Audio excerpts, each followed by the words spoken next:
They thought I was gone. My parents told people I had moved on, that I wasn't interested in the family inheritance, that I had willingly stepped aside from my younger sister. They smiled while saying it, smiled like they had erased me from existence. And the world believed them.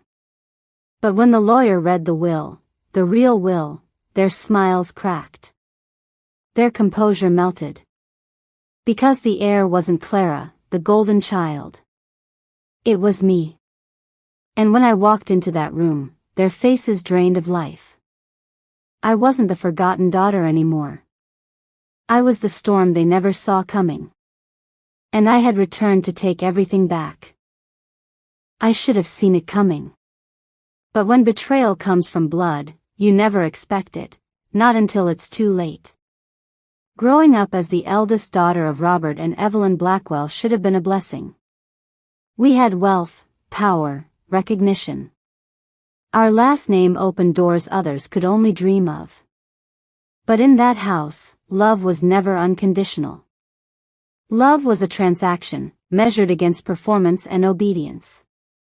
And Clara, my younger sister, knew how to play the game. She was delicate, charming, pliable. At 10 years old, she was already reciting piano concertos at charity galas while I sat in the shadows, fidgeting with books that nobody cared to hear about. She learned quickly that if she smiled at the right time, dressed the way my mother instructed, and mimicked my father's ambitions, she was rewarded with praise. I, on the other hand, was the difficult one. The dreamer. The one who asked too many questions.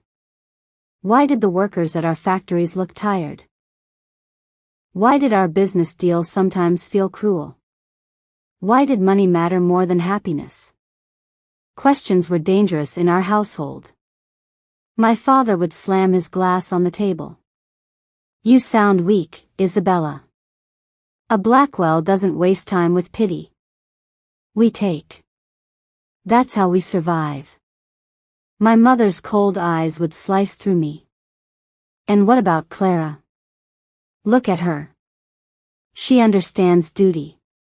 Why can't you? And Clara, sweet, perfect Clara, would tilt her head with that innocent smile, pretending she wasn't soaking in every drop of approval that I was denied. The first real betrayal came when I was 16. I had worked tirelessly on a business proposal for a school competition, a project about ethical investing, about using wealth for good. I poured my heart into it, believing maybe, just maybe, my father would see me as worthy if I showed him I understood business in my own way. The night before the competition, my proposal disappeared. Pages gone from my desk. I searched every corner of my room, panic consuming me. And then, the next day, Clara stood in front of an auditorium, presenting my exact idea as her own. The judges applauded her. My parents beamed. She won first place. I remember confronting her that night. Why would you do that? I demanded, my voice shaking with anger. She only shrugged. You're too rebellious. Dad would never take you seriously. But me? I can make him proud. Isn't that what matters? That was the first time I realized Clara wasn't my sister.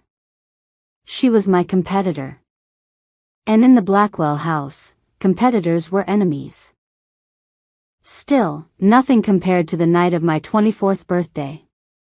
The estate was alive with music and champagne. Strangers in gowns and tuxedos filled the grand hall, toasting to the Blackwell name. But when I walked in, I realized the celebration wasn't mine, it was Clara's. She stood under the chandelier, radiant, receiving gifts and speeches as if she were the one being honored. My parents barely acknowledged me. I gave them a chance. I walked up to my father. Dad, this is my birthday. He didn't even look at me. Don't make a scene, Isabella. And my mother? She leaned close, her perfume sharp, her whisper sharper. Birthdays are for daughters who honor the family. You made your choices.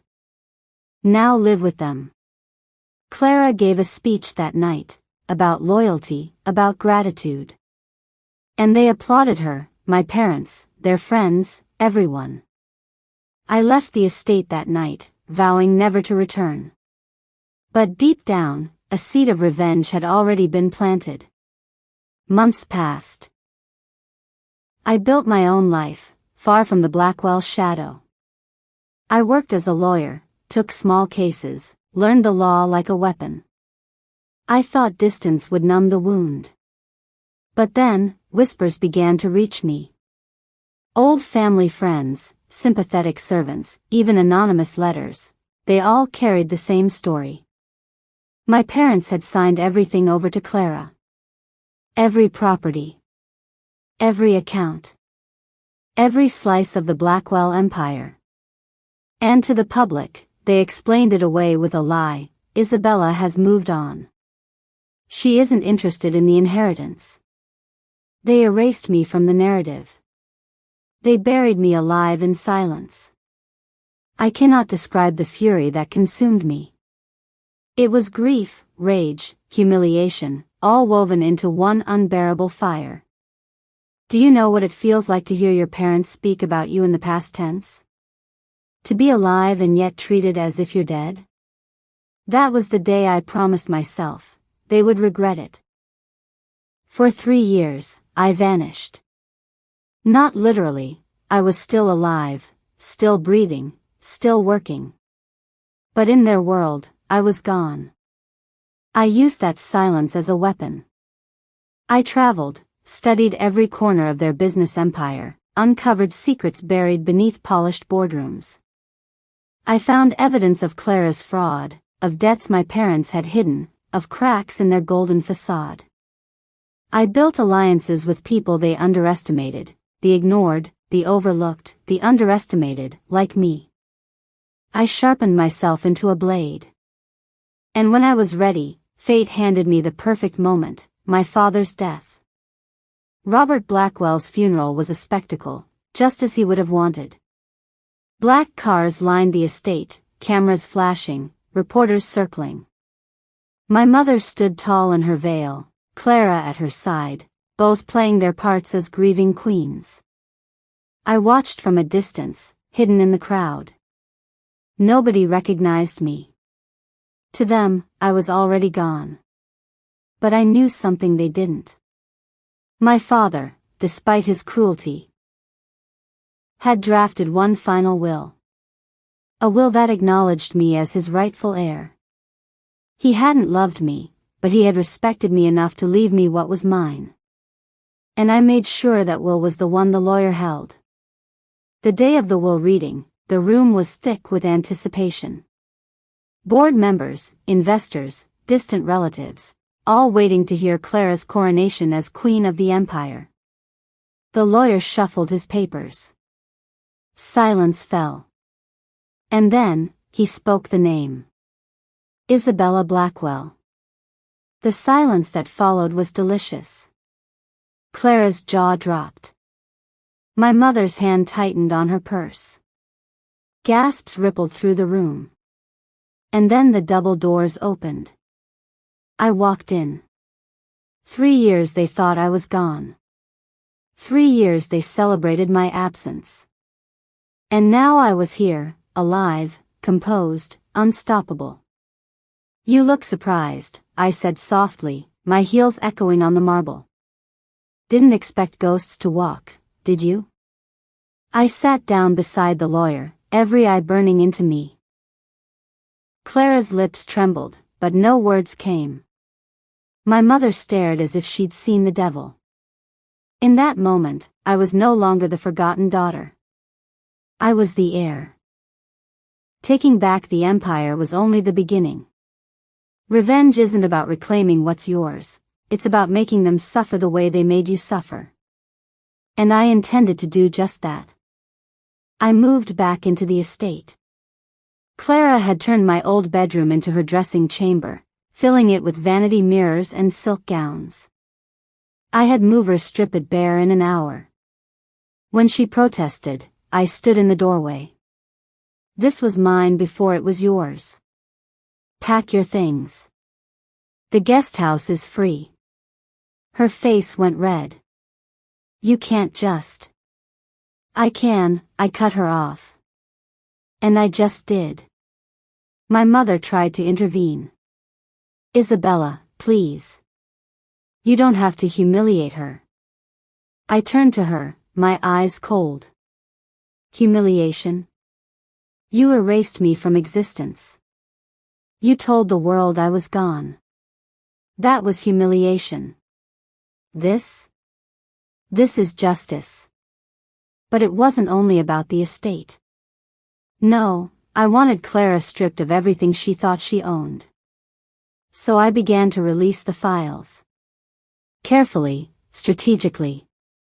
Proof of her reckless spending. Her hidden debts. The money she siphoned for private luxuries. The scandals my parents had buried. Investors turned on her. Friends abandoned her. The media, once her stage, tore her apart. And every time a headline broke, I made sure she saw me smile. The last blow came during the annual Blackwell Gala, the crown jewel of our family legacy. Clara had always been the star of that night, dazzling in front of cameras. But this time, I stood at the podium. I raised a glass.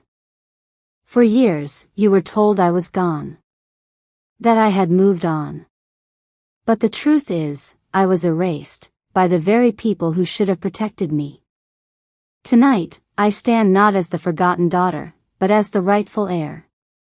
And let this be a reminder, erasing someone doesn't destroy them.